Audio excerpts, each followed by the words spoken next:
Welcome to Grab Coffee with Me, presented by Dowling Golf Solutions. This is our very first episode. My guy, Jordan Myers. This is going to be fun. So we're at Haven House in Safety Harbor, Florida. Why did you pick this place, Jordan? It's a local spot. I live in Safety Harbor, and it's local downtown here. It's a happening place, and I love it. And this is a great spot to come. I always run into people I know, and they've got great coffee. That they do. I got one of the seasonal favorites. What is your go-to coffee, Jordan? Well, my go-to, the first coffee of the day is always some sort of iced coffee or cold brew, just so I can drink it faster. Sometimes you want to drink coffee, but it's hot and you can't drink it fast enough. Especially Monday mornings, you need a lot of coffee right away. So, and typically, I like to end every meal with a cappuccino at some point, or most meals. Something like that. I do prefer that nightcap. So if you had to choose one, would it be iced coffee or hot coffee? Iced coffee or Iced coffee?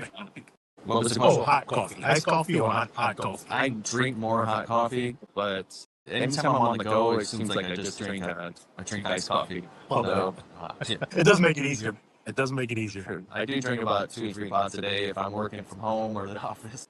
So that's one thing I didn't know about you. Well, Yeah, coffee and water. That's my intake. there you go. I know you reached out and you said that, hey, I'm a coffee drinker too. You probably didn't know I was a coffee drinker.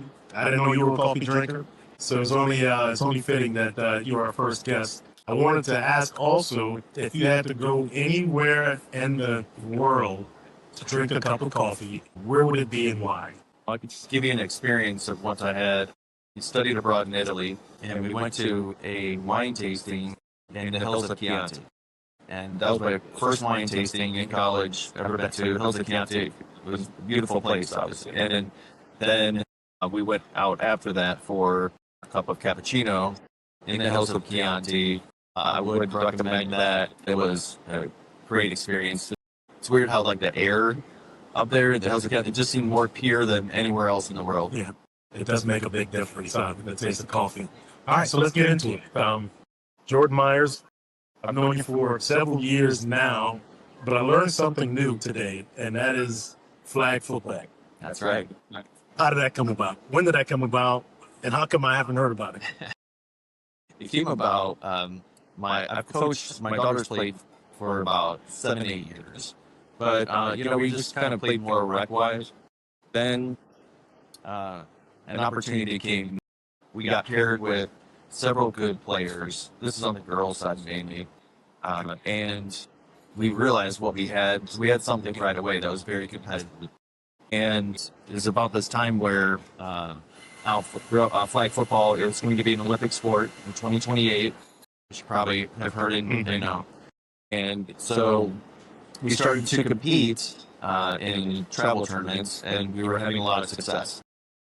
So then my daughter told me that she was a full-time cheerleader. She wanted to quit cheerleading and play flag football full-time because of the success we were having.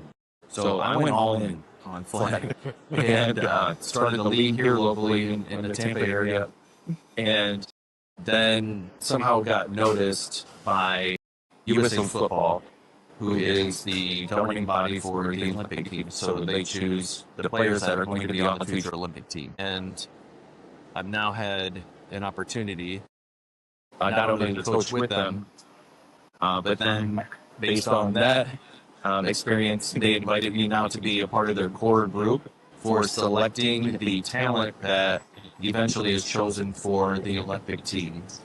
So I'm now going to be traveling the country looking for both women and men to compete in the Olympics.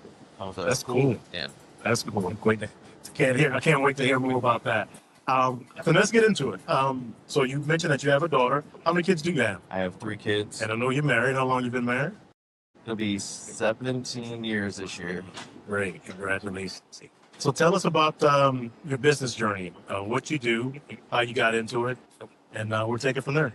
Sure. I'm a real estate broker. I got my Series 7 stockbroker license out of college, went to USF, and then... Congrats, by the way, on those 2 victories. Hey, Boise State and The Gators. Great start to the season. Yeah, both two great teams. We're now ranked. Play Miami this week, so it'll be a tough match. But this is it's a great team we've got. So yeah, I'm a Bull fan for life. Season ticket holder. I realized I wanted to get my stockbroker license while I was still at USF, but I realized I had to graduate first. But I was already studying, ready for that career. So I graduated, got into that business, and it was right when like the Great Recession happened. I almost lost. I lost everything as many people in that industry did, and so I had to kind of fight back out of it. And I ended up meeting a real estate broker, and I didn't know anything about real estate. I was like, you know what, let me give this a shot. And then just kind of went after it, had success with it, and now 13 years later, still going at it. So I was with a big brokerage for about 10 years, and 3 years ago I opened my own brokerage here locally. Oh, cool. And I was going to ask about challenges, but you already mentioned that. But what motivates you every day, every morning, besides coffee? What motivates you? What motivates me, is providing a legacy for my kids and family. You talk about not just leaving like that short-term legacy, right?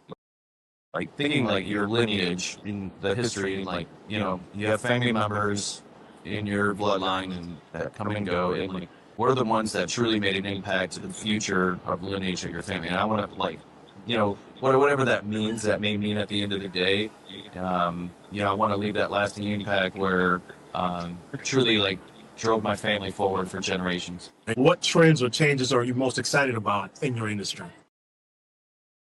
The market has came off of the peak recently. Yeah. So it is challenging right now for real estate professionals, some of them anyway, to have a successful business. So there's a lot of real estate professionals getting out of the business, seeking other work.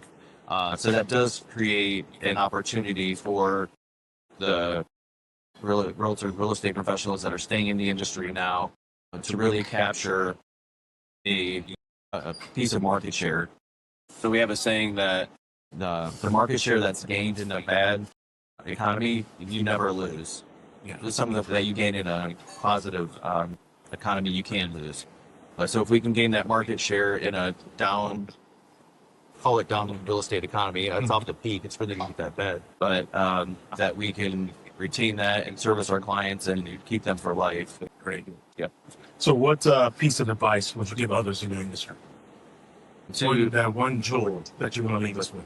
It sounds so simple, but it's really just finding a good mentor, trainer, or coach, and they will give you the blueprint of how to have a successful real estate business, and thinking about it as a real estate business, not just being a realtor, right? That as soon as you get your real estate license, you're a business owner, you're a real estate business owner, to look at it. And that really helped me once I started looking at it that way.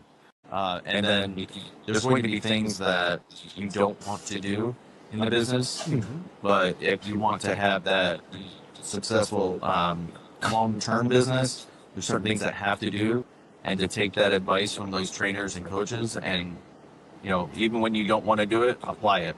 Like, not only goes for real estate, right, but it goes for anything, coaching, sports, any type of business. There's going to be stuff that you don't want to do, but that's those people who do those things set those apart from those in their industry that don't do those things. It's that simple. So being up in like, however you have to self-motivate yourself every day, we're all probably different in that.